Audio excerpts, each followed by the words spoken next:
Good evening, everyone, and welcome to Liberty.me Live.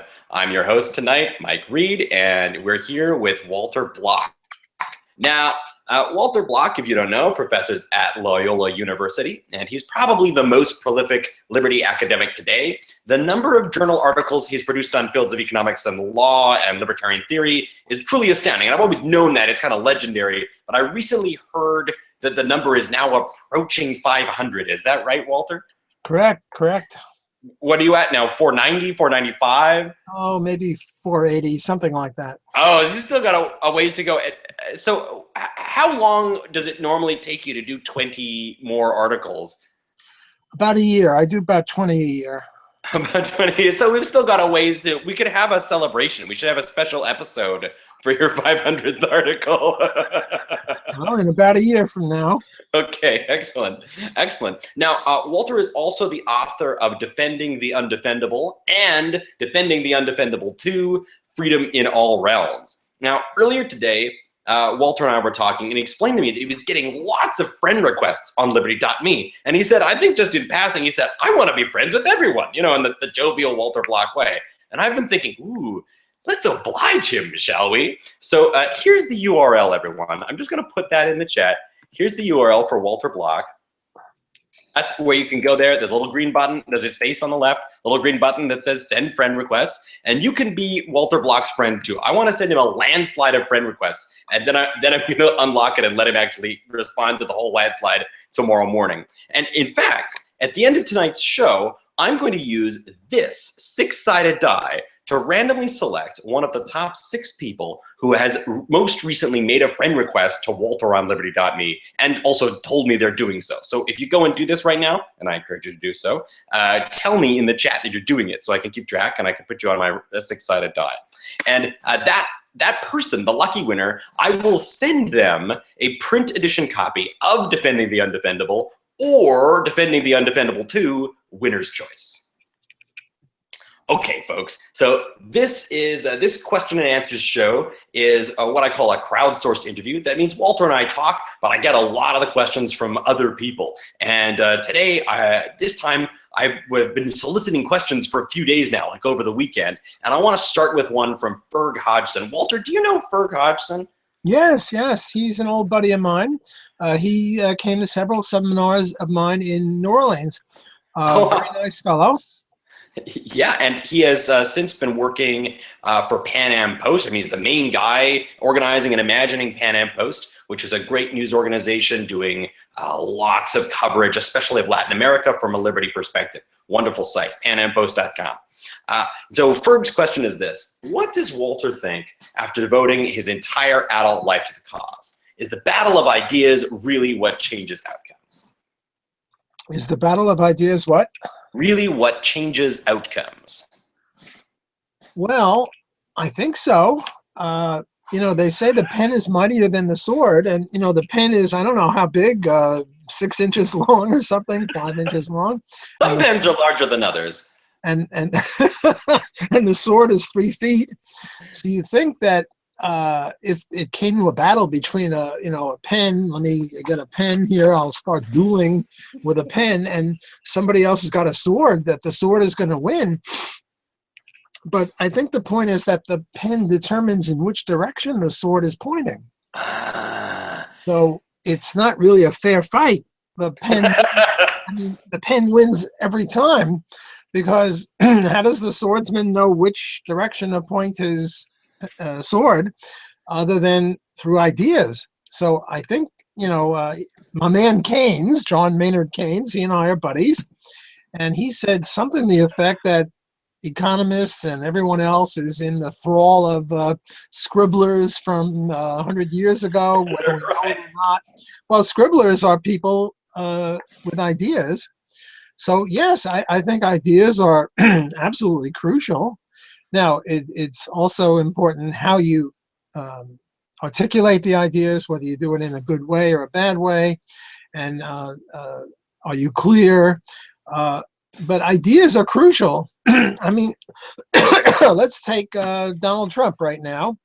Sure. Donald Trump articulates ideas, right? I mean, the ideas of immigration, the ideas that everyone else is stupid except him, and political correctness is BS. Some good ideas, some bad ideas. He's sort of running things, or he's got the inner track for the Republican, and if it came to him versus Bernie Sanders, who seems to be the leader now in the Democrats, I think the Donald would win, beat the commie, the socialist Bernie. But Bernie's got ideas too, and that's how he's been doing well against La Clinton. So yes, I think ideas are very important, and I've devoted my life to it. I guess I wouldn't have if I didn't think it was important. So I would answer Fergus. By the way, I think he's Australian. He's got some sort of funny accent. He's a New Zealander, I think. Oh, New Zealand. Okay, well, close enough for government work. So I would answer Fergus that yes, ideas are very important. He came to my seminars in New Orleans, and he enjoyed them, and he came to many while he lived here, and he always made good contributions. He's a good idea man, and I hope that what we discussed helped him articulate his ideas to a better degree. So I would agree, yes, ideas are very important, and my mentors, Murray Rothbard, Ludwig von Mises, Ron Paul, are all magnificent articulators of ideas, creators of ideas, and they put them in a very good way. Ayn Rand, I would also add, created a lot of libertarians, even though she wasn't a libertarian, and sort of diminished us a little bit. But yes, so to be stop being so long-winded. Yes, I agree with Fergus. And I'm always on this topic called to mind the line from Ludwig von Mises. I think it's in Human Action, and he says that something like the strength of all governments lies not in weapons, but in the spirit that puts weapons at their disposal. Right. That's roughly what I would say with the pen and the sword. It's ideas that determine which way the sword is pointing, and who's fighting whom. It's always over ideas. I mean, ISIS has got ideas, and Russia's got ideas, and the U.S. government has got ideas. They're fighting over ideas. So sure, ideas are crucial. Okay, so last week, or maybe it's even 2 weeks ago now, Walter, you and Sheldon Richman had a fantastic, now increasingly legendary exchange on Liberty.me Live about left libertarianism. I try to avoid totally getting sucked into that one, but there's been some interesting conversation on the comments that followed. You and Sheldon had a very interesting email exchange afterwards, which you CC'd me on, and I got to enjoy firsthand. Then we posted on the site. And there's a question that came out of there from somebody who calls him, his name's Gerald Hillsheim. I don't know if Gerald's in the audience, so you can shout out here. And Gerald calls himself a rank greenhorn in the Liberty scene. He's a newcomer to the Liberty movement. And so here's what Gerald said, and I'm passing this one on from him. I heard Walter's definition of pure libertarianism, and I accept it wholeheartedly. Then I relate it to the difference between what he calls the elite and the commoners from as far back as 3,000 years BC to the present. And my argument is that the idea of land as personal property and the idea of liberty are incompatible. So here we have somebody who's new to the liberty scene and thinks that ownership in land is incompatible with human liberty. And he said, as the big guys have used the force of human law for all these years to steal the produce of the little guy's labor and pay the little guy's starvation wages, and this doesn't sound much like liberty to me. Will you ask Walter what he thinks about this? Of course I said, yes, I will. So have at him, Walter. Well, I mean, all ownership means is the right to use and exclude others from using it. And right now I'm standing or sitting, I think you're sitting on land. Yeah. And somebody has to own it. And if you don't have ownership of land, then nobody has a right to be here. We might as well all commit suicide. So, I mean, right? I mean, if it was illegitimate for us to be anywhere, and we couldn't properly be anywhere, then we'd be morally obligated to kill ourselves, and although we'd still be somewhere, I guess. I mean, the whole idea of not owning land is highly problematic. Because, not only places for us to sit or stand, but also we need food. We have to grow corn. We have to, I don't know, have cows roam around and eat grass and give us milk and stuff. Right. So we have to figure out, well, who has which land? And I don't see any problem with that. I mean, even the commies believed in land. It's true that they wanted land to be owned in common, but they wanted land to be owned in common by the state, which is better than non-ownership, which means, nobody can exist. Now, this idea that some people steal the land from other people, that's true too. And just because we favor ownership of land doesn't mean that we favor extant ownership of land. There's a difference between the philosophy of, yes, we should own land, and saying that the present titles to land are justified. Right. No, the present titles to land are not justified in many, many cases, but not in all cases, because the conquistadores, what they did is they went over to from Spain to or from Portugal to South America, Latin America, and they killed a lot of people, and they took over their land. And in many of these South and Latin American countries, you get something like 50 families that own 98% of the land or something like that. Now, libertarians have a theory regarding justice in land, and the theory is homesteading. You mix your labor with the land, you clear the land, you put in a crop, you put in 2 or 3 crops, whatever it is, and now you own a bunch of acres. You own 10 acres or 100 acres, and that would be justified. But if then somebody comes along and kills you and takes your land away, well, they're not the rightful owners of it. Right. So you wouldn't want to, I think this neophyte to libertarianism, this greenhorn, is conflating the idea that, yes, we should have land owned with the idea that right now all titles to land are justified. They're not. And this leads to the libertarian theory of reparations. I think libertarians believe in reparations. Not that you have to give everything back to the Indians, because when the white man came, the Indians, I don't know, there were 2 million of them. And now we have in the U.S. something like 350 million, and the place is still pretty empty. So imagine how much land could 2 million Indians have homesteaded? Very, very little, not the whole kit and caboodle. So I think that, they're entitled to some land, but, not all of it.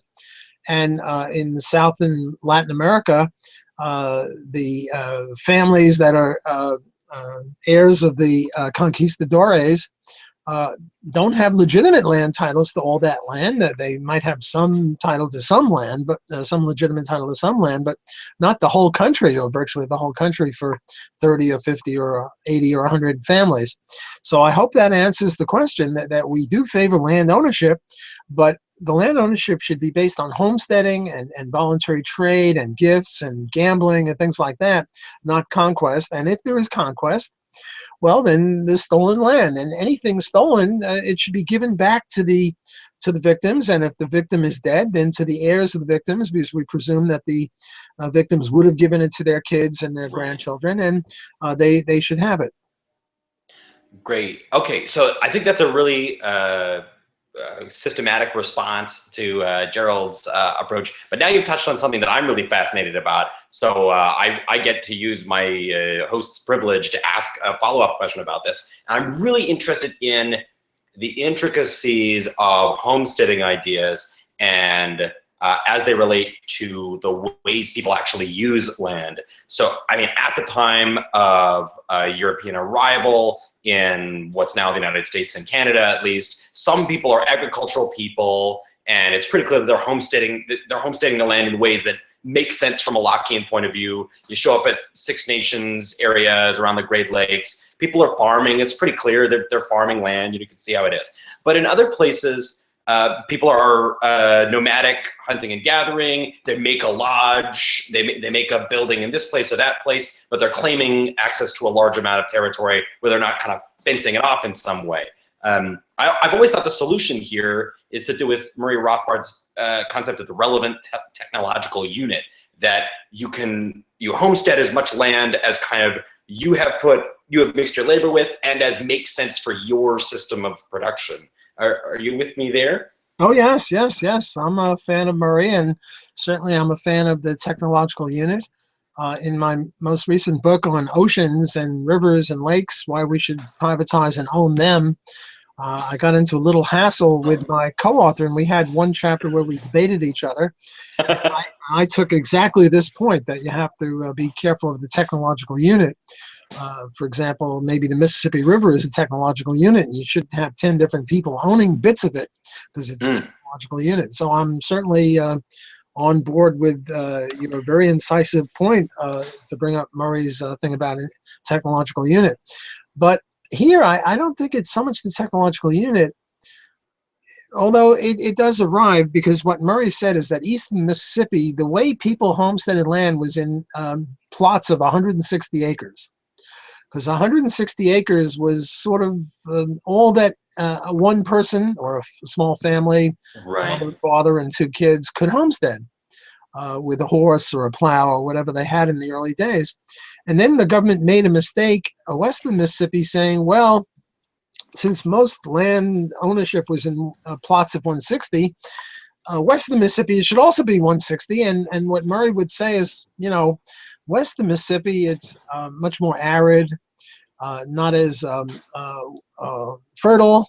Right. And 160 acres couldn't support a family. You needed maybe 1,600 acres, or I forget exactly how much, but maybe 10 times as much. And some of that is not so much you plant it all, but you have horses or cows or sheep, whatever. Namely, the question is, how intensive do you have to farm, or how extensive? Let's say I'm putting in corn. Does the corn plant have to be every square inch, every square foot, every square yard, every square acre, every square mile? What? And what Murray says is it depends upon the history, the culture, the fertility, the common law. And if people are homesteading in plots of 160 and they're putting one corn plant every 6 inches, well, by gum and by golly, that's okay. Sort of what it is that the people are doing. And if you're going to homestead Mars, my next book will be on why we should own Mars and Venus and the moon and stuff like that. Now, Mars, I think, is even less fertile than western Mississippi. And even less fertile than the Sahara Desert. So therefore, you could be much more extensive in your farming, which doesn't mean if you plant a flag on the moon like they did the United States, that you own the whole moon, but you certainly own a little bit more than you would own if you did it in New Jersey or, I don't know, Florida or something like that. Okay. So there's a sort of a continuum as to how intensive you have to be, and it depends upon the culture, the history, the farming practices. Right.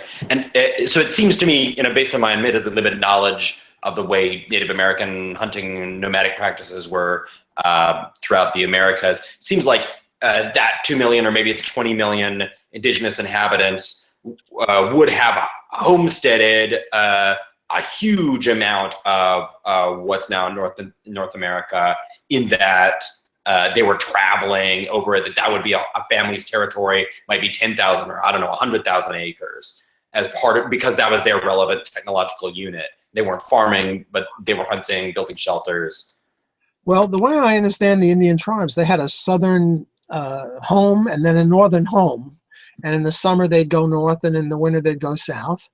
And in each place they had, maybe 100,000 acres, but that's a very, very small amount. Even if it was 20 million, and I think the number is more like 2 million. Sure.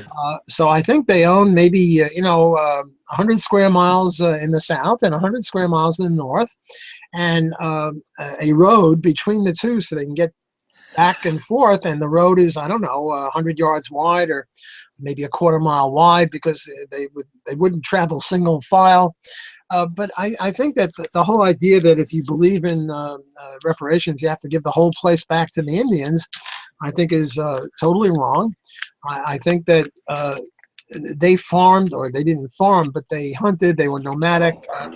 They didn't do it as intensively as did the white settlers who came and farmed, and therefore you have to sort of take it with a grain of salt as to how much they own.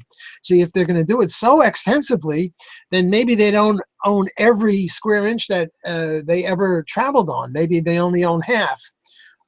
So I think that there's good and sufficient libertarian reason for saying, yes, the Indians need a place to live, and they've been brutalized unfairly, although they attacked the white people too. So there was an issue there as well.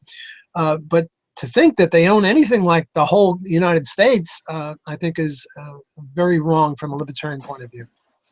Got it. But that sort of depends on the historical details. So if it had been densely populated, or if it'd be, it would depend on the historical details of the relevant technological unit. Okay, so I have a related question about homesteading that goes, I think, that tries to push it even further. And I want to go to something that I learned from the Walter Bach Sheldon Richmond exchange, and I want to try and use it properly. You tell me if I got it. You've got this phrase, arguendo. You said during your Walter Sheldon exchange, you said, Sheldon, let's assume arguendo that chess playing was an important way of spreading liberty. But then libertarianism ought to be concerned with chess playing.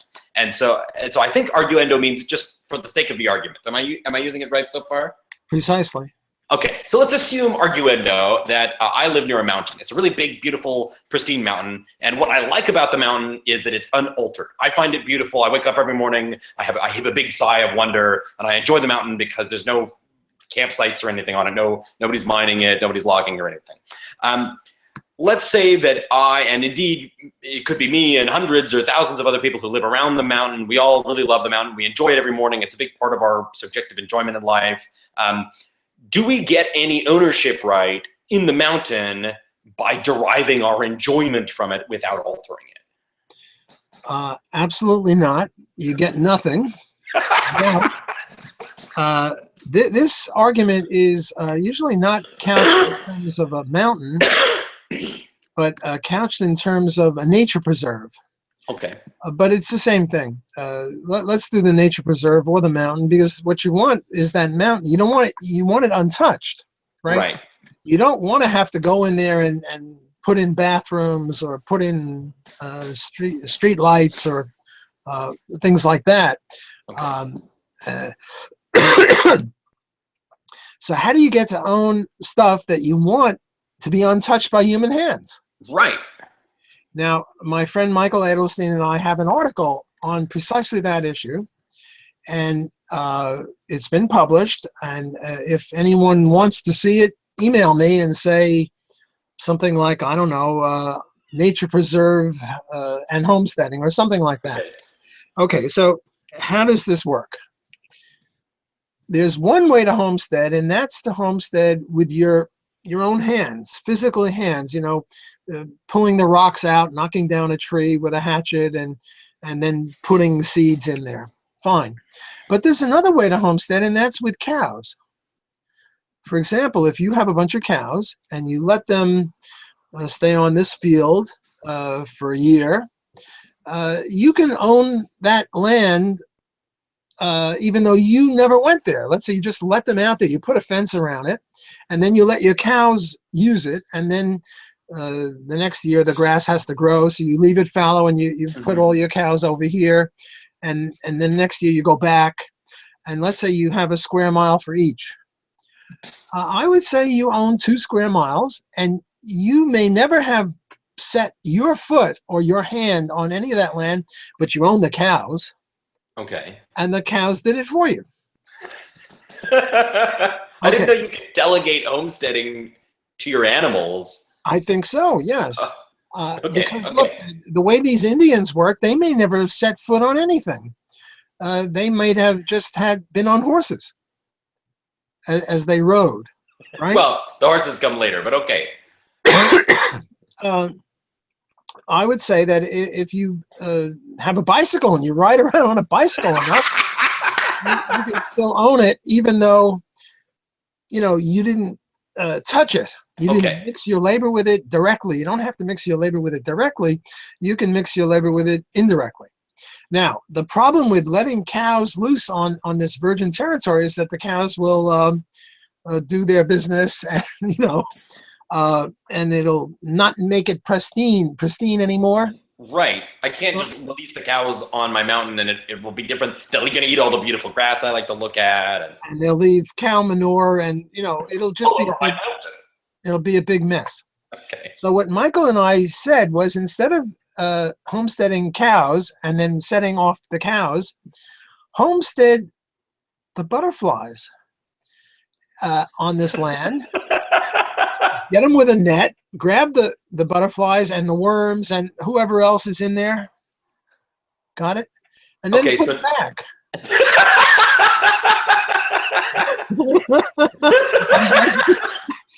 They say libertarianism can be fun. Well, you're a good audience for this. And in that way, you see, what we want to do is we want to reconcile two irreconcilable things. Right. Almost like defending the undefendable. We're reconciling the irreconcilable. On the one hand, we want to have ownership of nature preserves where nobody mix their labor with, because once you mix your labor with the nature preserve, it's no longer a nature preserve. It's no longer virgin territory. We want it to be virgin territory. On the other hand, we don't want to just gain ownership by looking at it and appreciating it. Right. Because then I can own the moon or the sun, because I look at the moon and I appreciate it, right? Or I look at you now and I appreciate you. That means I own you? No. So I don't like this mere appreciation. Got it? But on the other hand, I want to have some nature preserves where the thing is pure and no cow manure and no lighting and no putting in bathrooms and no putting in safety roads or whatever. Just briefly traumatized butterflies. The butterflies, the worms, the whoever, the bees. I mean, people own bees. Why not butterflies? And now you let them back out into the, first you capture them and you pat them or feed them or whatever you do to get to own a butterfly or a worm. Clean their antennae. I don't know what you do exactly. Don't bug me, boy. And let them out again. Now, I think that that's a way of reconciling the irreconcilable. We want to have nature preserves, and we don't want to allow people to own stuff just because they appreciate things. Because, you can have over appreciation. Everyone appreciates it. Who owns it? Right. And also, I can own the sun, the moon, the stars, and I've done nothing but appreciate. And appreciate is too far away from the Lockean, Rothbardian, Hoppian, Kinsellian, to mention a few other people that have done great work on this sort of thing. Whereas homesteading the butterflies, even though it sounds a little silly, is a way of, as I say, reconciling the irreconcilable. And I stick by this. I think it's a very good essay. I think it's the only one that really solves this problem. Murray tried to solve it, but he tried to solve it by putting in bathrooms and putting in safety nets and things like that. But I don't think that's a good solution. I think because people want pristine nature preserves, and I think the butterflies are part of the pristine, and that's a way I think of solving that problem. Okay. I'm torn here, so I want to do one follow-up on this because you mentioned owning the sun, and then I have about 3 questions from the audience. Chris Hudson, I think Derek Dahlman, there's some questions, more questions I want to bring in. Okay, so hang on. What do you mean I don't own the sun? Okay, let's imagine, arguendo, just for the sake of argument, that Walter Block builds a giant Mr. Burns bag, and he's going to put the bag over the sun and block out all the sunlight. If Walter Block gets in his ship and does this, has he not committed a crime against me and all other humans? Yes. Actually, I have another article where I talk not about Mr. Burns putting a sack around the sun, but there was an actual episode of Mr. Burns and The Simpsons. Yep. Where Mr. Burns did not put a bag around the sun, but rather what he did is he put a big umbrella over Springfield. Right. It was an actual episode. A big umbrella over Springfield and blocking out the sun so that the people would have to pay more for his electricity from his nuclear power plant or whatever he had. And now my answer to that in this article, and again, if people are interested, let them email me with something like Mr. Burns and the Sun or something like that, and I'll send them this article. The problem with that is that other people have been homesteading the sun by using the sun's rays. So therefore, Mr. Burns would not be justified in doing that. Now the next question comes, well, suppose Mr. Burns doesn't put an umbrella over the entire Springfield, but builds a 300-story building near Springfield, such that this building puts people into the shade. And I have another article about owning shade and stuff like that. Look, you don't get to 500 without writing a lot of I won't say silly, but interesting articles. I'll say interesting. And the point that I would make now is if it's directly overhead, you can't do it because you're blocking other people who've been homesteading it before you. I mean, if Mr. Burns was there first and he put up an umbrella over this empty area, which later became Springfield, and then you and I moved into Springfield, and there was always that umbrella, then tough on us. Right. He has the right because he was there first. But suppose that he builds a 300-story building or a 100-story building, like the Empire State Building, which is roughly 100 stories. And now what it does is it doesn't block out the sun of everybody all the time, but as the sun moves around, you know, the shade hits different people at different times. Mm-hmm. And when the sun is setting or rising, depending on where the two buildings, one east and one west, somebody's going to be in the shade. And my analysis of this is very different. My analysis here is, look, you're, how tall are you? Say 5'10"? How tall are you, Mike? I'm 5'11", I'll tell you. 5'11". You're 5'11", and when the earth, when the sun is right at the, what do you call it? The horizon? The horizons, thank you. You cast a gigantic shadow, you dirty rat, you. Right? And therefore, if it would be permissible to forbid Mr. Burns from building a road, you couldn't stand up. You'd have to lie down. But even if you lie down, you're still, I don't know, 8 inches thick or a foot thick. And when the sun is at the horizon, you're still going to cast a shadow. So I deduce from this that shadows are okay. Because people have always stood up, and people have been 5'11", and people lie down, and when the sun is at the horizon, either east or west, sunrise or sunset, they cast gigantic shadows. Therefore, shadows are okay. So I made a distinction between an umbrella over the city and a big building, and I said, big build. You want to build a big building? Go ahead, Mr. Burns. Look, otherwise we'd have to say that the World Trade Center or the Empire State Building or any of these tall buildings are illicit, and we don't want to say that.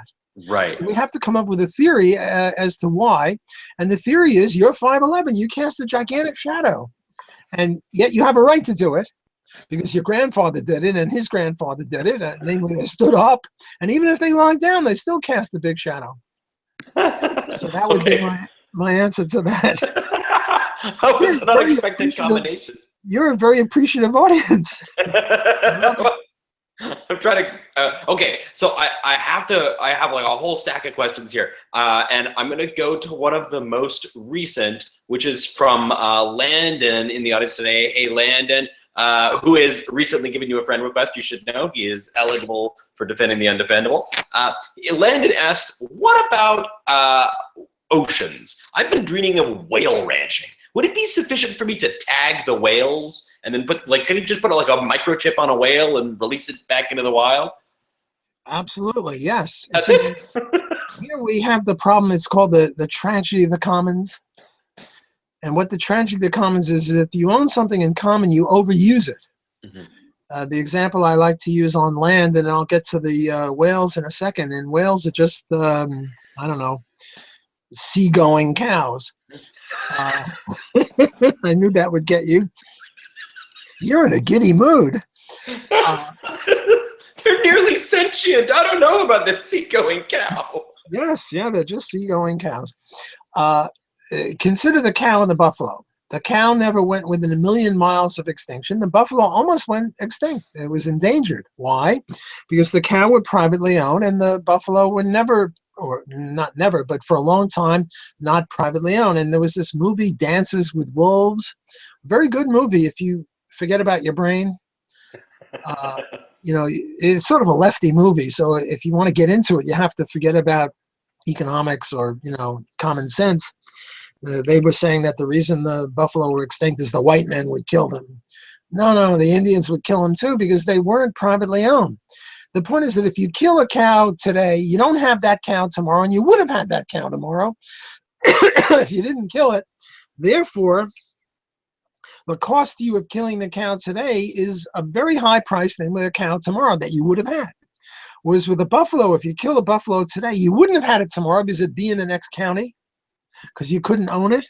And therefore, the cost to you of killing one is just the bullet or the arrow or whatever. Therefore, people just killed it, killed the buffalo too much. So what I derive from this, and this is hardly original with me, any free market environmentalist will tell you the same story. What we have to have is private ownership of these species that are going extinct. And this applies to the buffalo. It applies to the elephant, which is just a buffalo with funny looking nose, and it applies to the who's those guys not the hippopotamus, the one with the horn, the rhino, the white rhinos, the white rhino, which the horn is several $100s per ounce, and the elephant tusk is several $100s per pound. And people say, well, the reason they're going extinct is because they're so valuable. No.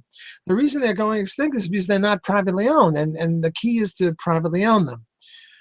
And if nowadays the buffalo is privately owned, and all of a sudden, amazing magic of the market, it's not going extinct.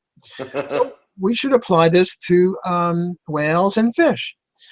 There's an interesting bet that Julian Simon and Paul Ehrlich had. I think it was a $10,000 bet, and they bet whether we're running out of resources or not, and they agreed that if the relative price of resources rose, then we're running out of resources. That was Ehrlich's point.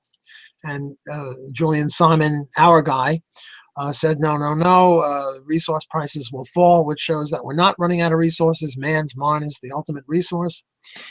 And to make a long story short, Julian Simon won the bet.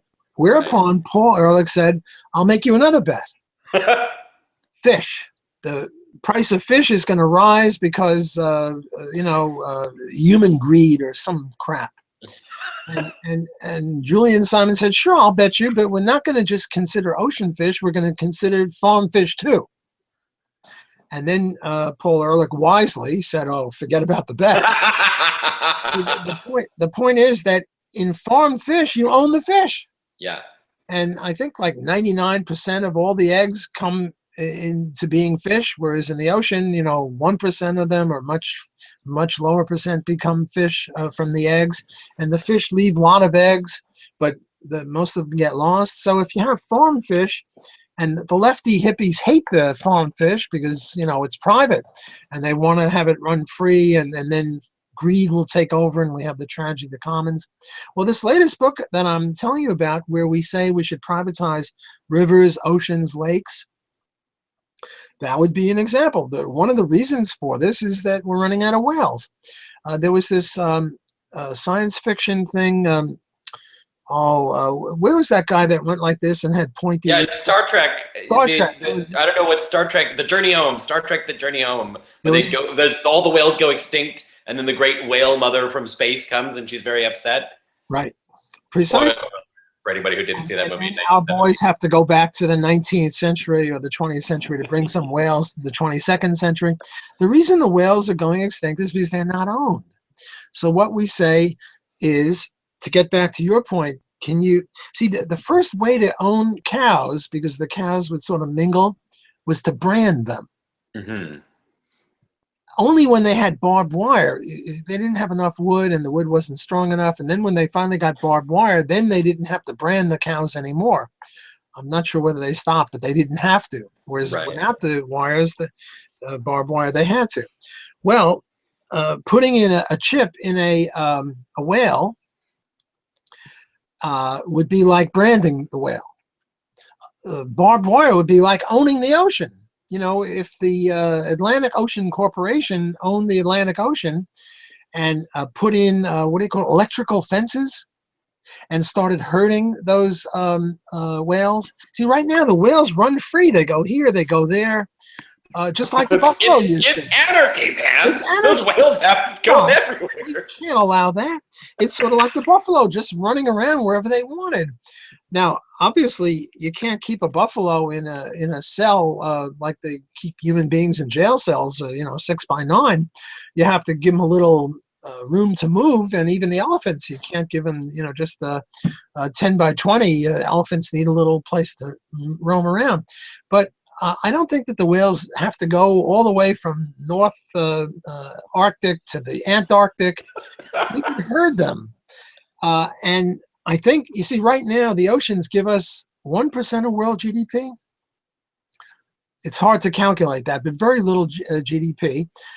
And yet the oceans are 75% of the Earth's surface, and they don't contribute much, mainly because of the tragedy of the commons.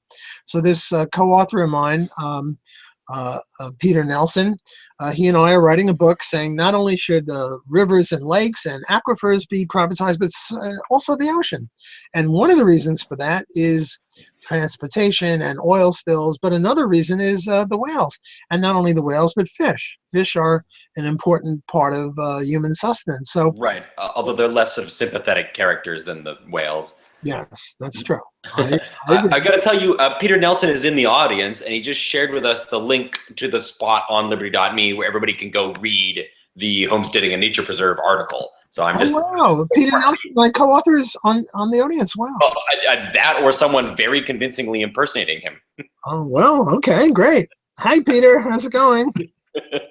You ought to have him. You ought to have him on your show also. Yeah, that could be fun. We could do the both of you and talk about the article. Okay. Well, one at a time, whatever. Okay, so now what about, I want to get away to something else away from homesteading, or maybe it's going to connect to it. This one comes from Chris Hudson in the audience. And Chris says, he asks you, in a voluntary society, are there any forms of property that you think communities would tend to choose to own collectively? It is not clear about what he means by collectively, I noticed. Maybe he'll clarify, or maybe you can give some alternatives.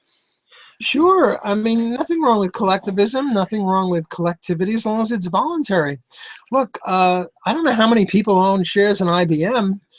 1 million, 10 million, that's collective ownership. There's such a thing as a partnership. A lot of law firms are based on partnerships. So you have 500 members of the XYZ law firm. Sometimes doctors have partners, businessmen have partners, a lot of people have partners, and every time there's a partnership, there's a collectivity. Now, I have to bring up my lady friend Elinor Ostrom, who won a Nobel Prize in economics. She's the first woman to win it, and she's not the first non-economist, but her PhD was not in economics. I think it was political science or something like that. She won a Nobel Prize for saying, for denying the what I've been saying. Namely, she was a rotten kid. She was saying that the tragedy of the commons is not a tragedy. And here I have another co-author, and he and I wrote saying that Elinor Ostrom was full of beans. Elinor Ostrom talked about how great collective ownership was and non-ownership, and she started talking about all sorts of weird things, like some sort of meadow in the middle of the mountains in Switzerland, and some water stuff in California, and then some rice paddies somewhere in Vietnam. She doesn't distinguish between partnerships and commons. See, in a commons, you can't prohibit anyone from entering. Ocean is a commons. No one can now be prohibited from taking a swim in the ocean or taking a boat into the ocean. It's a commons. Whereas a partnership, now I just mentioned the law review, rather the law partnership. Suppose this is law partnership, and I go into their law offices and say, hey, I'd like to use your library, your law library. And they're going to say, well, are you friends with one of the law partners, or do you have permission, or who the hell are you? And if I said, well, I'm, this is the Commons, I just want to use your law library, get out of my way, they'll call the cops. They'll say I'm a maniac. Or take this meadow in Switzerland. The 100 people all have cows there. Suppose I bring my cows there. They're not going to like that. It's not a commons.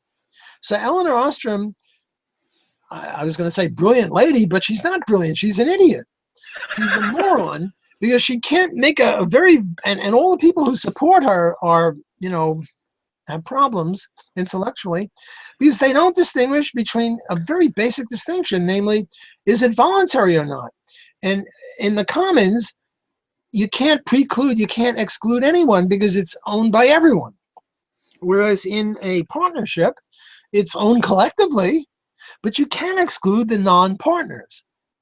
Look, you're married, you have a wife, you're in a collective. If I suddenly, move into your living room without your permission, you're going to say, hey, look, it's a collective, but it's our collective. Walter, in your case, I might put up with it for about a week, I think. Maybe for a day, you'd let me visit and sleep on the couch. But you know what I'm saying? You have a collective with your wife, and that collective is not open to everyone. It's a partnership. You and she are the partners. Whereas Eleanor Ostrom doesn't make that distinction. So it sounds like you're saying, yes, but there are two kinds of collectives. Collectives where it's everybody on the planet, and that's called the commons, and collectives where it's just some people, and they can exclude others, and that's a partnership. And you think partnerships are compatible and likely to occur in a voluntary society, and even do in our mixed society, like the partnership with my wife, or partnerships in companies, and so on. Okay, I want to do, I have so many questions. Okay, I have a question. Do you know Matt Buffton from Institute for Liberal Studies in Canada? I'm not familiar with him, but I think that's a good group. Yeah. So Matt wants to know about your beef with Coase. Coase. It's pronounced Coase. Thank you. So he claims that you claim that Coase is a communist, and can you explain why? Coase is worse than the commies. Because at least the commies had a theory of property rights. The bourgeois didn't own it and the proletariat did. It's not a good theory, but it's a theory. Coase has no theory of property rights, and yet he's lionized by free enterprises, which is amazing and appalling. And I must have 15 articles attacking him, and maybe I'll come out with a book on Coase, the evils of Coase.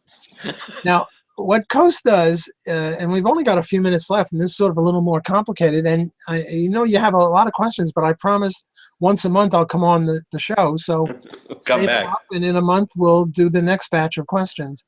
Okay, so for Coase, there's two kinds of worlds. There's a zero transactions cost world and a high transactions cost world. What are transactions costs? The cost of finding each other to make a deal, the cost of insuring it, the cost of making sure that you uphold your part of it, I uphold my part of it, information costs, insurance costs, all sorts of costs apart from me selling you my wristwatch. Right. Okay, so now here's my wristwatch, and we're having a dispute as to who owns it. Now, the way the libertarian would decide this is historical, not hysterical, historical. Namely, if I could prove I have a bill of sale and I have a picture of me 5 years ago wearing the watch and all that, then, it's my watch. And if you sue for my watch, it's a frivolous lawsuit. Okay. But for Coase, in the zero transactions cost world, it doesn't matter what the judge says, the watch will end up in the same hands. So, for example, suppose I value the watch at 50 and you value the watch at 10. Now, if the judge awards it to you, will I be able to buy it out of you, to bribe it out of you when there are no transactions costs now? Yeah, I'll offer you 25.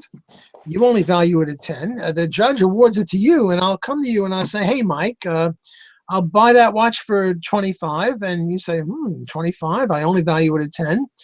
Sure, and you make 15 profit, and I make 25 profit because I value it at 50, you only value it at, and we sell it for 25. Now, suppose that the judge awards it to me. Will you be able to bribe me out of it? No, because you only value it at 10. I value it at 50, and pay you for it, but I don't want to pay it as much as you would want. You only want to pay top 10. So you offered me 5, and I said, but I value it at 50. So what Coase says is no matter what the judge says in the zero transactions cost world, the watch is going to end up with me because I value it more. Now, I had some minor problems with that about bribing, and Harold Demsetz and I got into a big tangle over this issue. He's a pretty famous economist. He hasn't won the Nobel Prize yet, but one day he's Nobelable in the sense that whenever people discuss who's going to win it, he's in the top 15 or the top 20 people. He's a very eminent economist, and I wrote this article attacking Coase, and he said I misunderstood Coase, and we went back and forth 5 times. And I think he's wrong. I think I'm right. I respect him as a very bright guy, but I think on this issue, he's wrong. By the way, this Coase article is the most heavily cited article of all articles in economics. So not only did Coase win the Nobel Prize, but he stands head and shoulders over anyone else, because one of the things for street cred in academia is not whether you get into a prestigious journal, although that helps, but how many citations do you get? And that article has been cited by the whole economics profession more than any other article, and yet the whole thing is nonsense. Okay, so now let's get to the high transactions cost world. Now it does matter what the judge says, because the transactions for you to bribe me or me to bribe you are, very much more than the watch. So whatever the judge says, that's going to be it. If the judge says I get the watch, I keep it. If the judge says you get the watch, you keep it in the high transactions cost world. And now Coase says, well, what should the judge do? Who should the judge award the watch to? Right. And you know what Coase says? Coase's advice to the judge says, give it to the guy who would have won it in the zero transactions cost world. Isn't this obscene? This is disgusting. Because, suppose that, just because I value something more than you doesn't mean I should get it. I now sue for your house. You have a nice house. I want to live in your house. I want to kick you and your wife and your child out. I'm not as nice as you. You're going to let me stay over in your living room. I want you and your wife out. I wouldn't have let you stay if I knew you were just casing the joint. Coase would say that if I want it more than you, I should have it. Now, first of all, how the hell does he know who wants your house more? Namely, what Coase is doing is making the judge into a central planner. He's deciding who values things more. You have a pet dog and you love your dog, but I value it more. See, and this is open to all sorts of reductios ad absurdum. I could take your kid away from you because, let's say, I value your kid more than you do. Or the watch. Let's say you value the watch more than I do. You get the watch. Whereas the way the libertarian looks at it is bills of sale and historical fact and things like that. Whereas Coase says, no. Now let's take the cases that Coase talks about. If there, let's say there are, I forget, he has 10 or 15 different cases. One case is the cows go and eat the corn. The cows are owned by one guy and the corn is owned by somebody else. So Coase says, well, the libertarian would say, keep your goddamn cows off my corn. They're trespassing onto my cornfield. What Coase says, well, it all depends upon, for him, maximizing GDP is the key. It all depends upon the price of meat and the price of corn. If the price of meat is such that the cattle owner would have been able to bribe the corn owner into giving him the corn, well, then let the cows go. On the other hand, if the corn owner would have been able to bribe the cattle owner to keep the cows off or to build the fence, then give it to the corn owner. The point is that the relative prices of meat and corn continually change. So one day you go and the judge picks the cow, and then the cow owner, not the cow. Right. The next day, he picks the corn owner. Namely, he's got no theory of property rights. At least the commies, as I said, had a theory of property rights. He's got no theory of property rights. It's just give it to whoever, if he has it, will maximize the GDP. So this is just subject to all sorts of reductios ad absurdum. And a lot of what I do is reductios ad absurdum.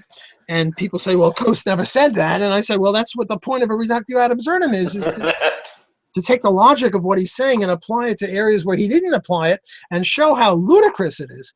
And some of these articles are really ludicrous. Like there was this case, who was it that killed his wife, the football player? O.J. Simpson. Well, yeah, allegedly O.J. Simpson. Well, you see, the people fell into two groups. Either he killed her and he deserves to be punished, or he didn't kill her and he's innocent. Thanks to Coase, we can say he killed her and he doesn't deserve to be punished because in the zero transactions cost world, he would have bought her. It's a reductio ad absurdum. I have to explain that a little bit more. But the point is, thanks to Coase, we can now say that he killed her and he should still not be punished, which is absolutely stark, raving, barking mad nuts. And the whole economics profession has been taken in by this charlatan, which really ticks me off. I mean, Coase is revered among economists. Now, Coase did other articles that, were okay. He was for free speech, and he did some good stuff on the radio waves and stuff like that. He's not all bad, but this article is the thing that he's most known for, the most heavily publicized, cited article, and it's just totally wrong. Wow. Wow. Thank you. I didn't know I was opening the floodgates on Coase. I'm a neophyte on Coase. I'm a greenhorn on Coase. Okay, you're waving a red flag at me. Yeah. Okay, so you're right, Walter. We do need to start wrapping up. So I'm about to do my usual wrap up, which is where I tell people how to get more Walter Block and how to get more Liberty.me live, and then I give you the last word. But first, I want to remind people that this is your last chance to go over and become Walter Block's friend on Liberty.me. No, you can do it tomorrow, can't you? Or whenever. Oh, you just can't get the book, right? You can't get the book, right? Okay, you guys can you can make him his friend all you want, but there's a special incentive, which is that right after the show, I will randomly determine which of his 6 most recent friends becomes the owner of a shiny new Defending the Undefendable 1 or Defending the Undefendable 2, Freedom in All Realms. Now, speaking of those 2 books, here's where I tell people how to get more wonderful Walter Block stuff. So I'm going to promote those 2 books, of course. Here they are on Amazon. Here's Defending the Undefendable 1, which Walter is most famous for. And here is the sequel, Defending the Undefendable 2, Freedom in All Realms. I've got pictures of both. He's got pictures of both. Oh, bring them forth. The first one. Oh, here's Defending the Undefendable 1. Very good. Defending the Undefendable 2. Very good. Okay, so you lucky winner, whoever you may turn out to be, you get to pick which of those 2 you will receive. So you just have a couple extra minutes to do that. Also, I want to show people some of Walter's stuff has been appearing on a site that's new, or at least new to me, which is Target Liberty or targetliberty.com. So I put that link in. And also the wonderful Sheldon Walter exchange, which has lots of arguing and ends with lots of friendship and laughter, is here. And that includes the really interesting email exchange between Sheldon and Walter afterwards, which is where Sheldon asks Walter if chess playing were important to spreading libertarianism. Arguendo, would you then become a chess libertarian? So that's how to get Walter Block. Now I'll tell you about some cool stuff coming up on Liberty.me Live. Here tomorrow night, Julie Borowski is interviewing Austin Peterson, famous for the Libertarian Republic. Austin Peterson has now announced that he's a candidate to become the Libertarian Party's nominate for the presidency of the United States. That's at 9 Eastern tomorrow night. There's the link. And Sheldon is on actually just before that show. Sheldon Richmond's Free Association on at 8. And also, I should tell you guys that on Wednesday night, you may be considering watching the Republican debate. You can go ahead and do that. We're going to be watching it too. And the guys from Unbiased America, that whole team, they're going to be watching it, and they're going to be doing live debate coverage and commentary. And that's at 8 Eastern on Wednesday. So that's all the great stuff that's coming up later in the week on Liberty.me. And now I get to turn it back over to Walter Block for the final word. Oh, but Walter's gone. So in that case, I have had a lovely evening with all of you guys. Take your moment right now to go and become Walter Block's friend. And I'm going to shut this off in about 2 minutes. I'll roll the die and figure out who it is. Have a great night, everybody.